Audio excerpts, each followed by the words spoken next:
So introducing Lou Smith is sort of like reading the encyclopedia, right? There's a whole lot that could be said. And so I'm not going to say anything, except she sings in the choir. She is a songwriter as well. She is a wonderful person who's led a life of great adventure. And Lou is going to, as I said, she's not our preacher, and this is not a sermon, but she's going to preach tonight. Her sermon, I think, is going to be about hymns that have been important to you. Is that the theme? I beg your pardon? Your sermon is going to be about music that has been important to you. And so with that in mind, I invite you to hear these words from Psalm 96. Oh, sing to God a new song. Sing to God all the earth. Sing to God. Bless God's name. Declare God's glory among the nations and God's marvelous works among all the peoples. For great is our God and greatly to be praised. So Luke, the pulpit is yours. You ready for me? I'm ready for you already. Yes. Can I take off my mask? You may take off your mask. Yes, that would be just like Joe Biden does when he speaks. He says I can take off my mask. Maybe I should leave it on, and then you wouldn't have to hear me. And I keep forgetting about the rules. About the rules for the pandemic, and I was just thinking we could all sing something together, and now here I am with the only one taking off my mask. But maybe you could hum through the mask. Sure. And the song that I wanted to sing at the beginning is Jacob's Ladder, which repeats itself, so it's very easy to sing if you want to remember that. Get all this stuff around me. I want the bag too. And it looks will I be able to see you when I get down? Sit down? Yeah. Okay, yes. I'm not used to this machinery, and Tim gave me such a public relations, I don't know what to call it, in the telling about tonight, and said I would bring the guitar, and I was going to, but I haven't played it for 14 months. And, the guitar I really wanted to believe had a broken string, and I tried playing the other, but I seemed to be very rusty. So then I remembered that a friend of Dan's had a electric piano that I once played when I had to make some space music.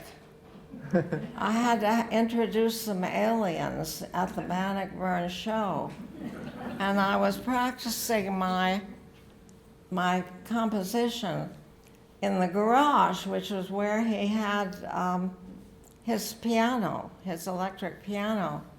And his parents were somewhat surprised to pull into the garage and see a strange woman playing their son's piano. But it all came out all right. And I'm not familiar with this, although it was the same person who loaned me the piano.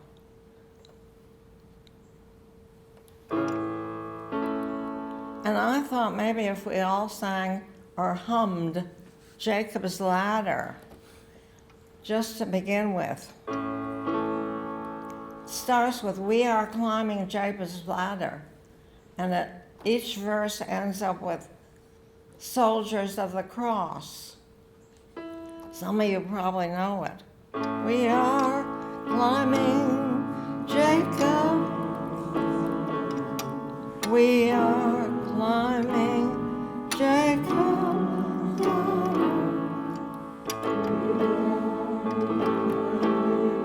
Jacob's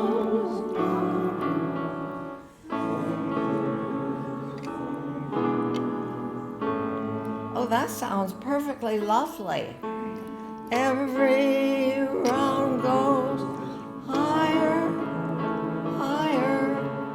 Every round goes.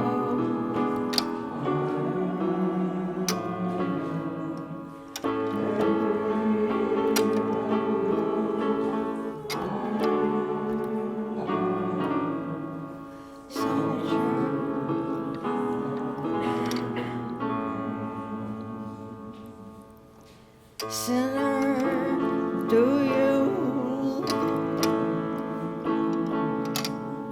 Sinner, do you love my Jesus? Sinner, don't you love my Jesus?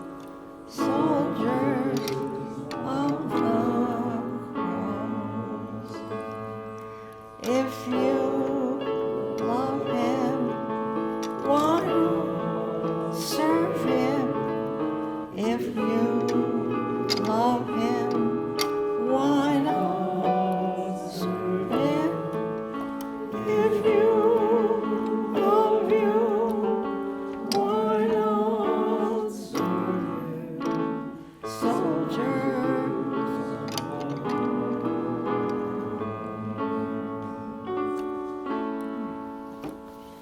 That was very nice. I feel the presence of some choir members. I don't want it any louder. Oh, it'd be nice if we heard a bit more. It's a background music. Okay.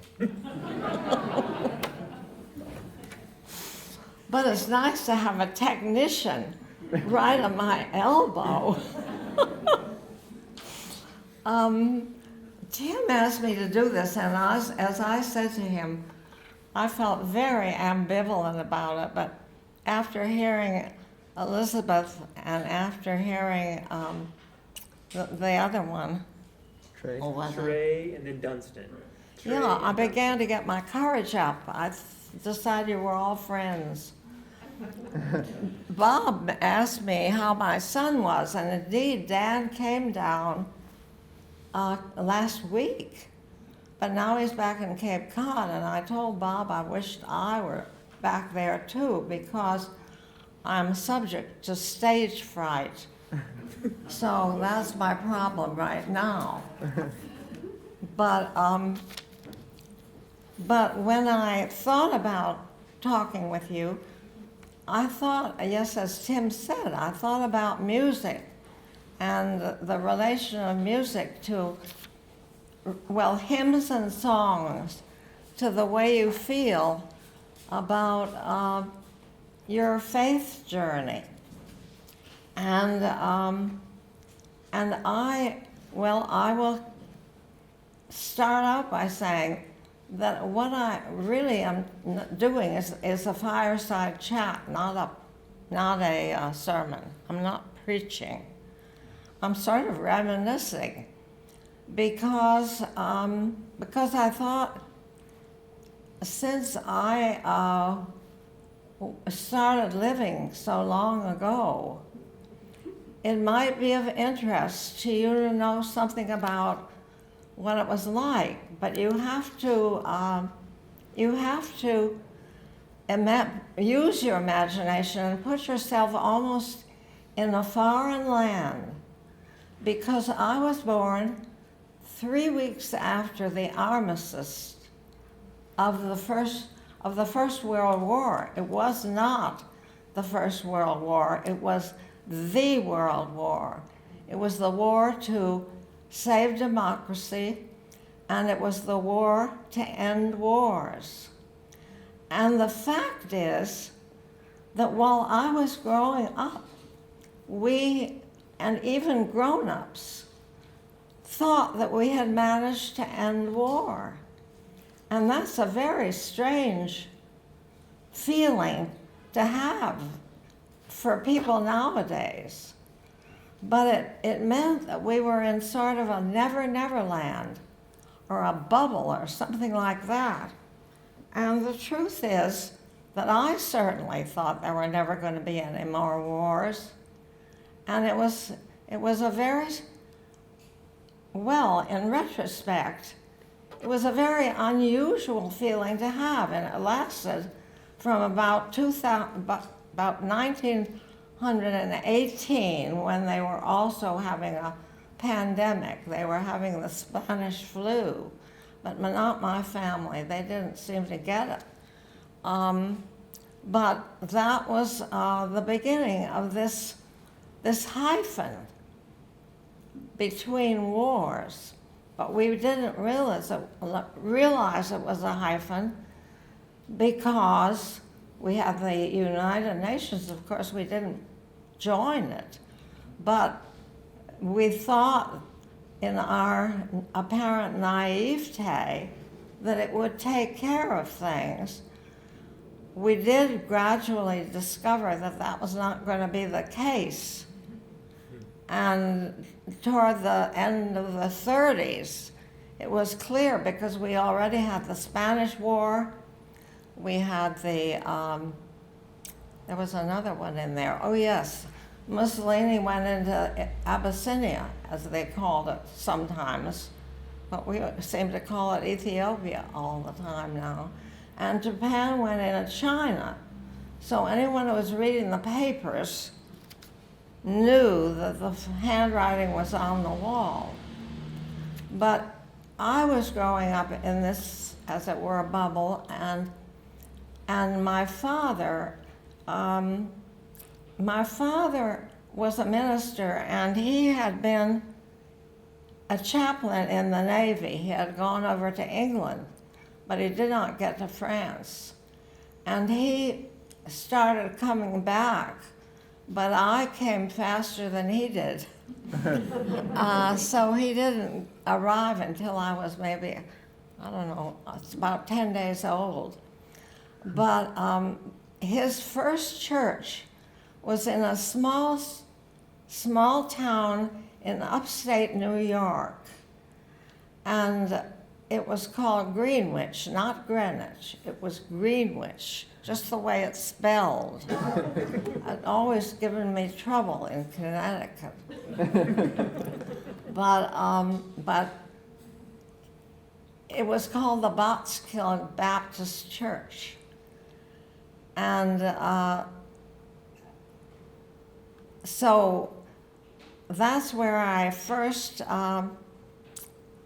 came into consciousness, as it were. My family, well, it was a small family then, with only me, and the church has a very, very tall steeple. Once I tried to take a picture of it, and I kept backing up to get in the whole steeple and nearly fell into the Battenkill River, but fortunately did not. We lived in a parsonage across the lawn from the church, and the Sunday school was in the basement.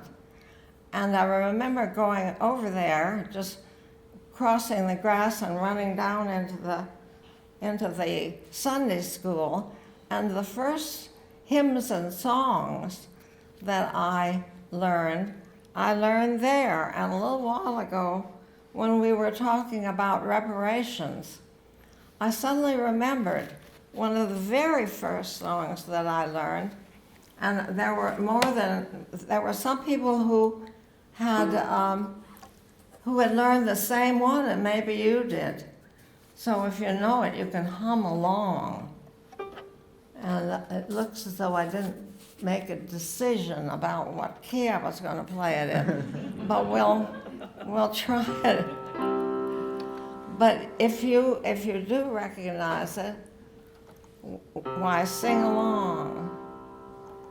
Jesus loves the little children, all the children of the world. Brown and yellow, black and white, they were precious in his sight. Jesus loves the little children. Many people, I think, did learn it then. You have to remember, my parents' roots were they both were born in 1893. So that's ages ago. But it might have been a good thing if people had learned that little song. My mother had to do quite a bit of explaining to me because in upstate New York in 1920, we had not much diversity. And so Mother had to explain about the brown and yellow, black and white. But she did. She was able to.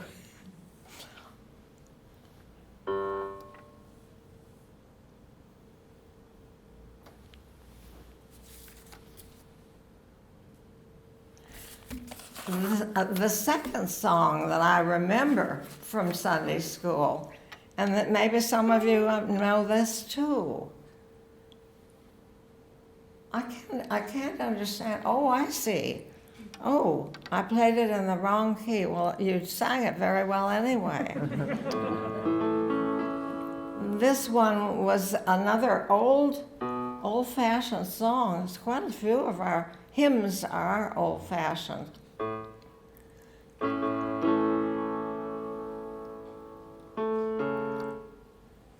Jesus loved me, this for the little ones to him.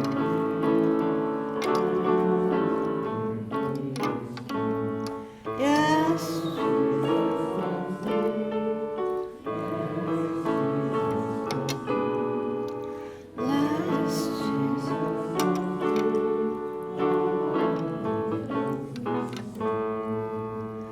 And the one that I really meant to play, Jesus, tender shepherd, lead, much we need the loving hand. In thy pleasant pastures, keep us safe. Blessed Jesus, blessed Jesus, thou hast walked, we are.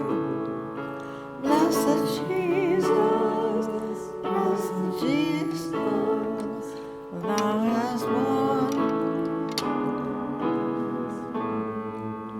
Now that hymn, I love the tune of that hymn, but I did not understand it really. Mother explained to me about shepherds and folds. And she also, I tried to find out why Jesus had bought us. And I do not remember what she said, but I guess she satisfied me at the time. And like a number of hymns, I don't always understand them. However, that you can keep on trying. And that, I thought I would, see, this is going to be focused mostly on my growing up because so few of you were there. And I think you might know about it, might like to know about it. And one of the songs, I guess it's a hymn, although they seem to have some song-like hymns in those days. And I don't even know the name of this one, but I'm going to play it in the key of the A. And there's a little story connected, a family story connected with it. It's about, well, I thought it was a whole series of people going past the house. It went like this. P. How can I play it in A? Preacher and the elders just gone long. Preacher and the elders just gone long. Preacher and the elders just gone long to ring those charming bells. Way over Jordan, Lord, way over Jordan, Lord, way over Jordan, to ring those charming bells. Preacher, what did I do with the preacher and the elder? Let's see.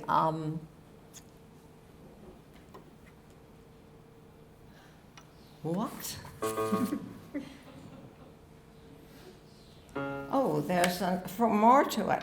Free grace and dying love, free grace and dying love, free grace and dying love, to ring those charming bells. Well, there is something else there. Methodist and Baptist just gone long. Methodist and Baptist just gone long. Methodist and Baptist just gone long. Ring those charming bells. Way over Jordan, Lord.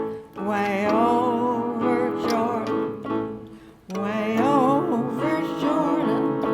To ring those charming bells. And I'm singing it to you the way I learned it, because I thought they were ringing these charming bells. But my family has convinced me they were probably ringing those chiming bells. And there are several verses, and in fact, you can put in anybody you want. But maybe when I started singing my mother and my father's Just Gone Long, Mother told me that these people were dying. They had this expression, just gone long, meaning dying. So I thought that took some of the enjoyment out of the song. We also used to sing, and it's very singable, and we've sung it in church even. By the way, I'm sure that Congregationalists had just gone along too, but it doesn't fit. Anyway,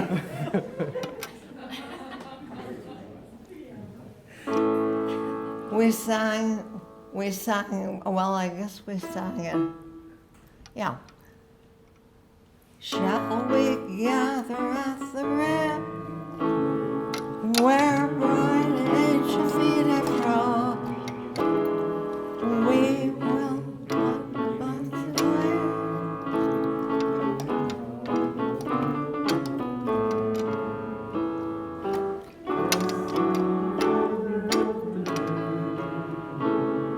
The beautiful,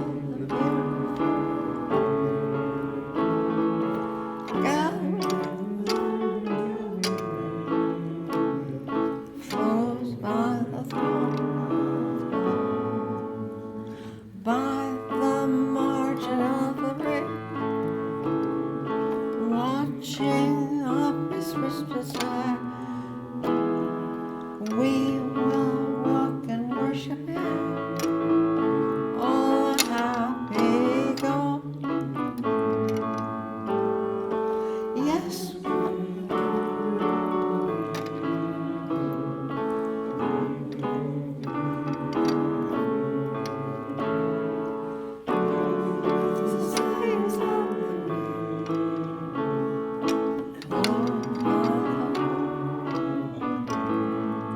I think we really invented something. This mass chorus. Honestly, it is lovely. Well, we only stayed in Greenwich for about 4 or 5 years. And then we went to Chicago, and my father went to a church in Hyde Park called the Hyde Park Baptist Church. And at that point, I was singing a song, which I'm not going to play, I'm going to do the words. But I thought this was a rousing hymn. Oh, worship the King, all glorious above, and gratefully sing his power and his love. Our shield and defender, the Ancient of Days, pavilion in his splendor, and girded with praise. Actually, hymns are remarkable for the number of vocabulary words you get in them. Oh, tell of his might, oh, sing of his grace, whose robe is the light, whose canopy is space. His chariots of wrath the deep thunderclouds form, and dark is his path on the wings of the storm. that gave me a sense of power. There are more verses. I'm not going to read them all. And it was sort of a contrast to the songs that we had been singing in Greenwich, the songs which were sort of comforting and about Jesus. All of a sudden, we were plunged into this. Well, I mean, I love that expression. His chariots of wrath, the deep thunder clouds from. It's kind of scary. And dark is his path on the wings of the storm. And another one that we used to sing was, when we got to Chicago, how firm a foundation, ye saints of the Lord, is laid for your faith by God's excellent word. What more can he say than to you he has said, to you who for refuge to Jesus have fled? Now God speaks. Fear not, I am with you. Oh, be not dismayed, for I am your God and will still give you aid. I'll strengthen thee, help thee, and cause thee to stand, upheld by my righteous, omnipotent hand. That was reassuring.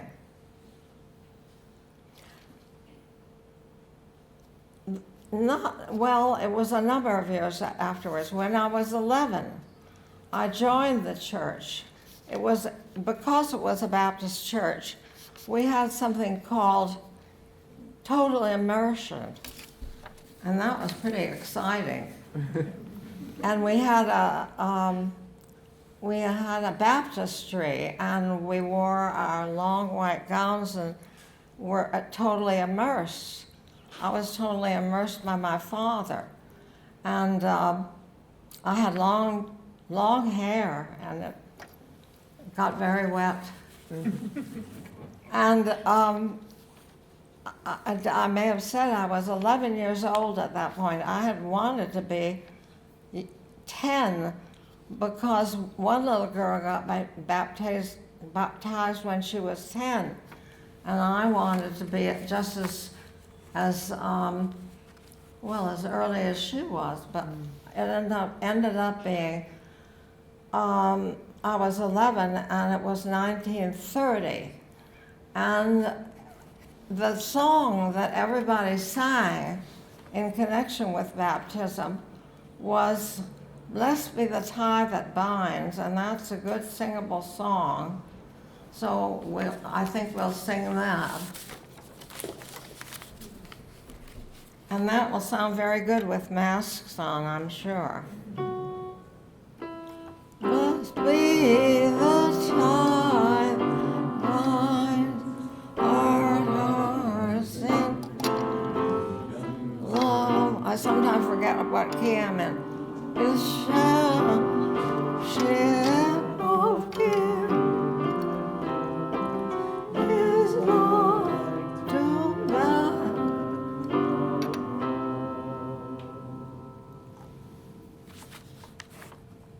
And I have to say that I was very disappointed with baptism because I had been trying to be good through Greenwich and into Chicago, but I did not succeed very well.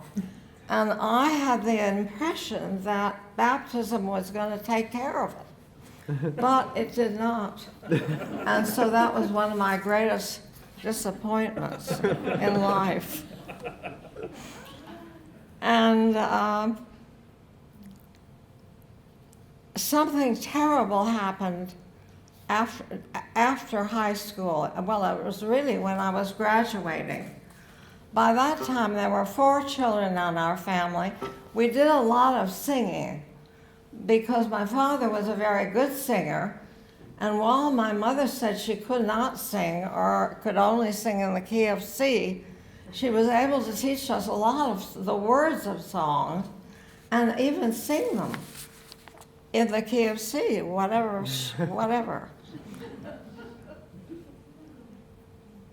And, but the 4 of us, and I was the oldest, the four of us used to sing, and my father played the guitar, and Mother knew all the words.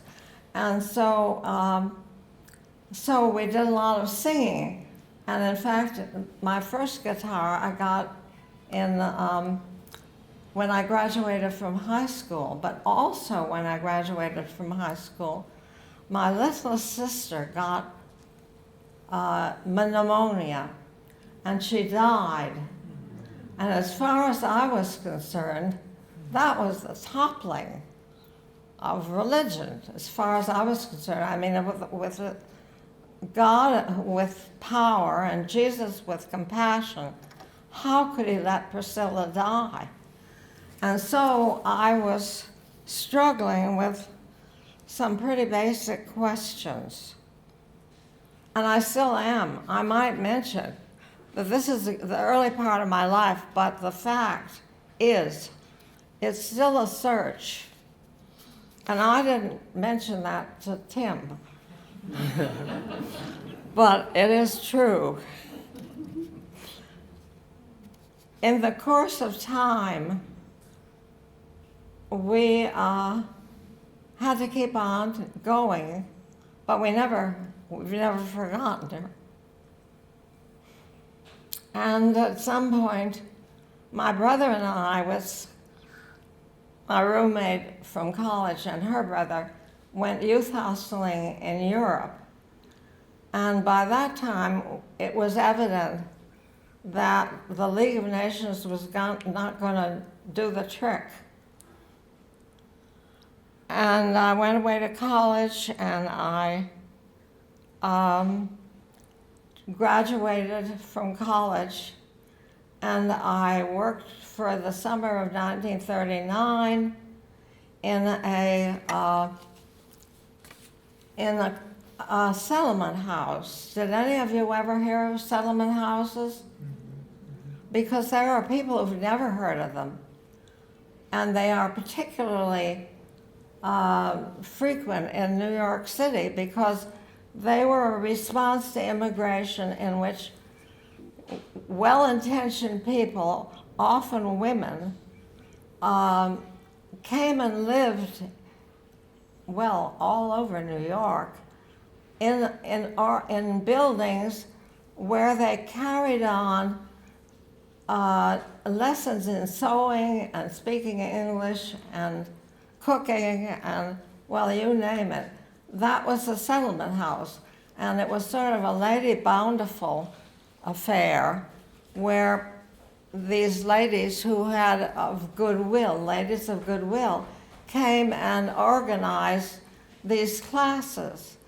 And I was in a place called Hartley House, which was situated in New York City, around West 46th Street. We were able to go over to the docks. They still had ocean liners. And so the ocean liners would come up the Hudson, come into the docks. And those of us who were stifled by the New York summer could go onto the ocean liners, and there usually were people in the crew who liked to sing. So we would all sing until all ashore that's going on shore, and then we had to go back to the stifling environs of New York. In fact, the place where Hartley House was called Hell's Kitchen. So you can get the idea from that. And I will diverge from the hymns and songs to say that I went on the last German liner to leave New York City at the end of August 1939. Hitler had plans for the 1st of September, but people who had come to visit their relatives who were immigrants to New York were on the ship going back to Germany. And the people they were visiting were on the shore. And in those days, they made a big deal of ships going out to sea, and they threw paper streamers to the ship, and the ship threw the paper streamers back, And as the ship left, the streamers broke. And that's what happened at the end of August in 1939, because by that time, we knew that war was coming, and it did. And before it happened, I think I skipped something because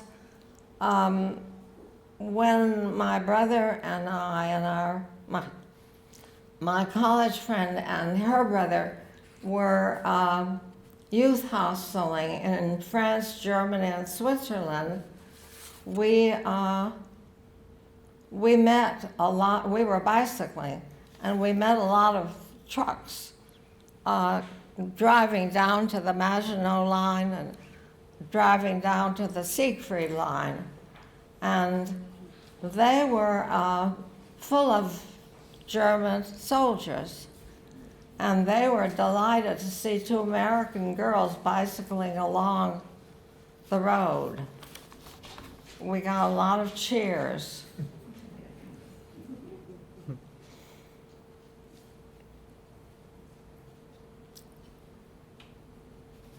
But we were plunged into World War II. I should mention that somewhere in between Greenwich and World War II, my brother and I found a picture of photographs in a closet in our house, and it was photographs of war, and the title of the book was The First World War. And we were absolutely stunned by such a title, because it was when we were in high school, and we still thought that the League of the League of Nations could take care of things. But that was when we first heard about that it was the First World War. And as I said earlier, it was hard to believe that there could have been peace, and it was shattering in the three wars that had been going on at that time. But we were not in the war yet, and after the summer I had had in Hell's Kitchen, I spent a summer in the Black Belt in Chicago. There was a work camp program that the Quakers had where you could go in the summertime and you could study race relations with people from other races. And in our case, it was people from, well, they were called colored people in those days, but they were people from, now we call them African Americans. And that was where I learned the song, Lift Every Voice and Sing, which is a very marvelous song. And I will read you the words of the first verse. The song was written in 1921, and now it's 2021. But this is what people were thinking. Well, it was James Weldon Johnson and his brother Rosamond Johnson who wrote the song. And we sing it still, and it hits the nail on the head. Lift every voice and sing, till earth and heaven ring. Ring with the harmonies of liberty. Let your rejoicing rise high as the listening skies. Let it resound far as the rolling sea.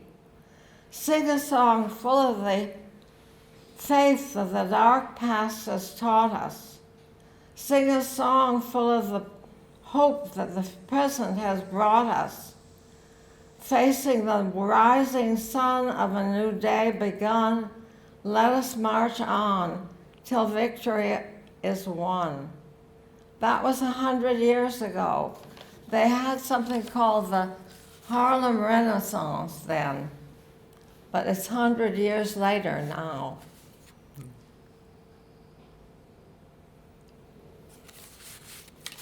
And I am skipping now hastily to Chicago. I think it's probably high time I did.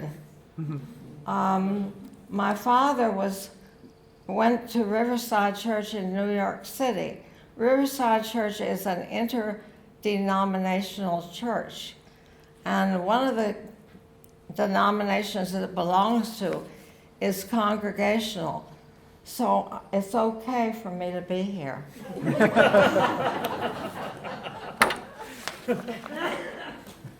But there I learned, I think of it as sort of the old school song of the Riverside Church. It was written by Dr. Harry Emerson Fosdick, who had been the minister for quite a long time. And we all sing it here. God of grace and God of glory, on thy people pour thy power. Crown her ancient Christ Church's story, bring her bud to glorious flower. And the chorus is, grant us wisdom, grant us courage for the living of this hour. And then something happened which was not really earth-shaking. Ken and I were married.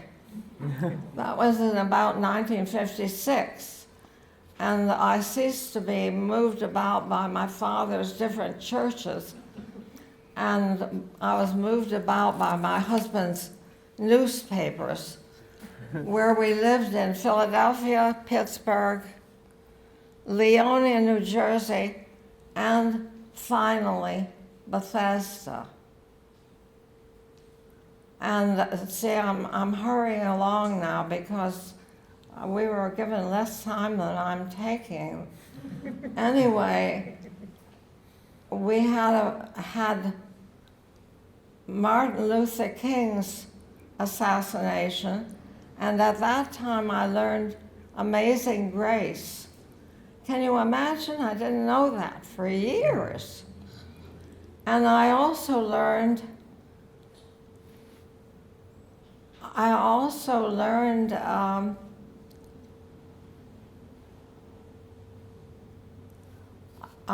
a hymn. Well, I learned that in 1963. I think I've got this typing. I have such an old typewriter ribbon that I can only read what I've typed if I type it through a carbon sheet. And that's where I got mixed up. And it's easy to do because I really learned Amazing Grace at Martin Luther King's memorial, but I had already learned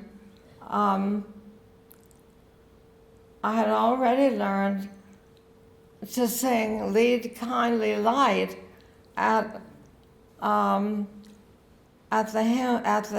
memorial for John F. Kennedy.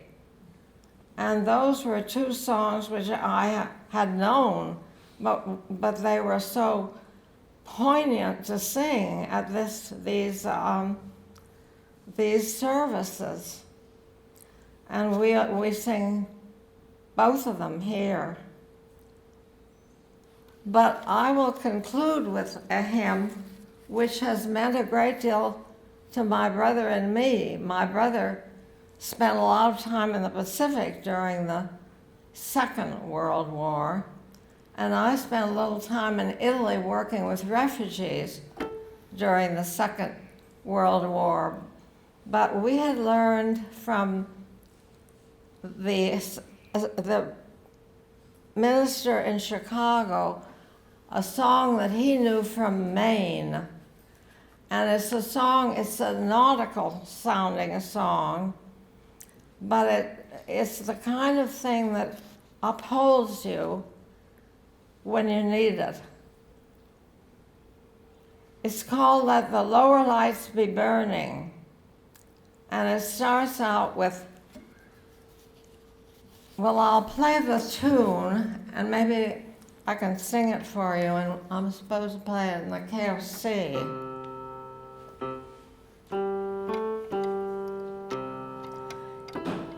In the hymn book, and it's not in every hymn book, it's called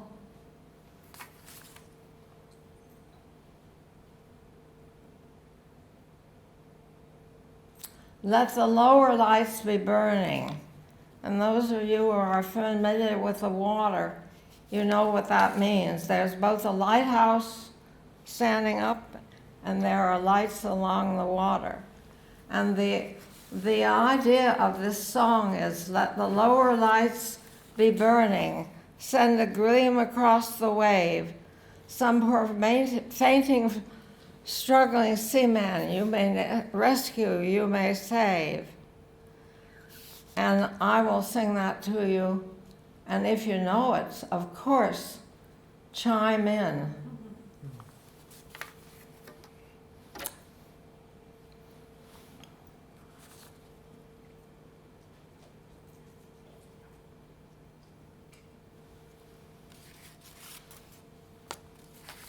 Let's hope I remember the words. Brightly beams our Father's mercy from His light house evermore. But to us He gives the keeping of the lights along the shore. See, I'm going to break down. Let the lower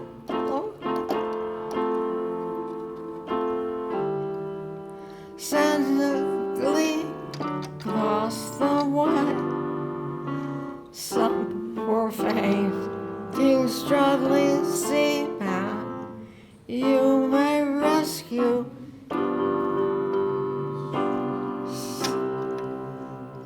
My brother sang that all from island to island.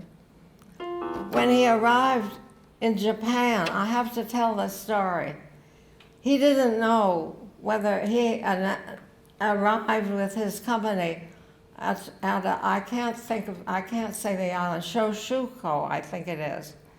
And they invaded, they got in the landing craft and they landed.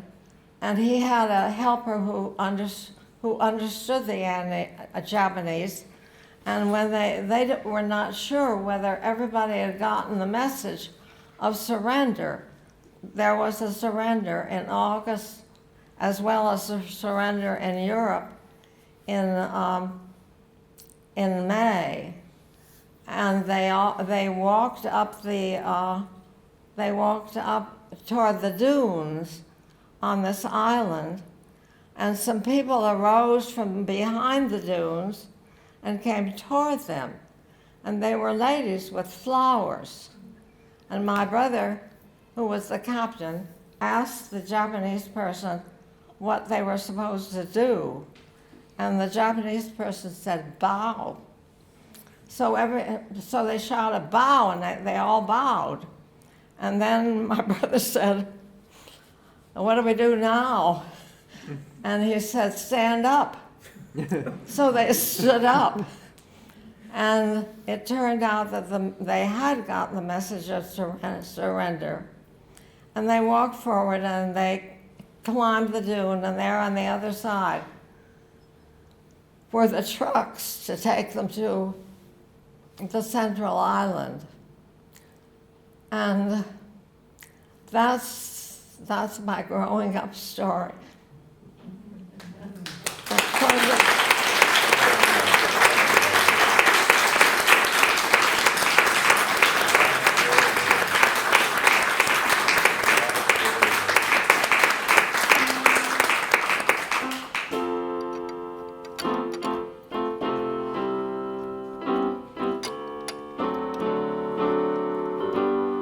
So let the lower lights be learning. Send a gleam across the wave. Send some poor fainting, struggling seaman. You may rescue, you may save. So I went on growing up, as you can see. And thank you. Thank you for humming.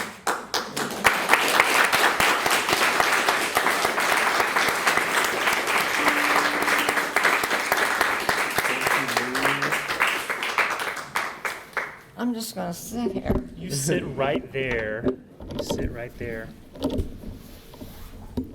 should be able to. Are you going to sing now? Is it the hymn?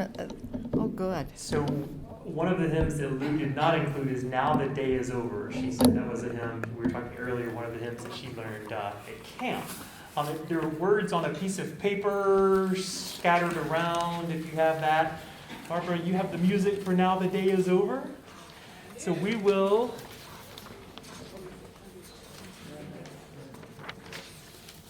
We will sing this with our appreciation for Lou and for her words and for her music and as our closing hymn and prayer. So now the day is over, night is drawing nigh.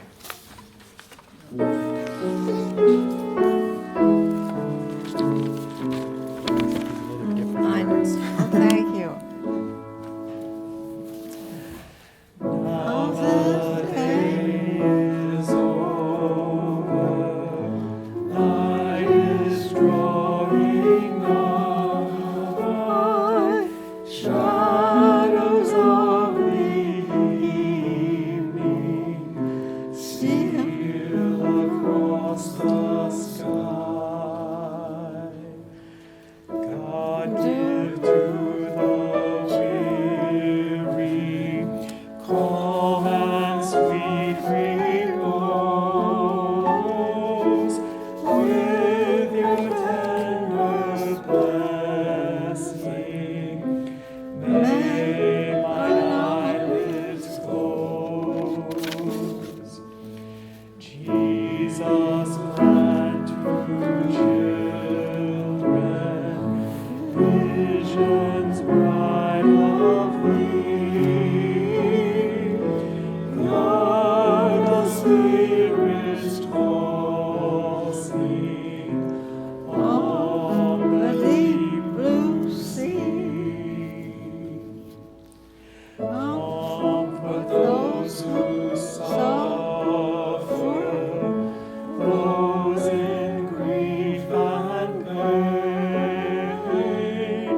Spirit, give the thirsty cool, refreshing rain. Glory, dear Creator, Christ and Spirit one, sing we Alleluia. Now the day is done. I have a postscript. She has a postscript.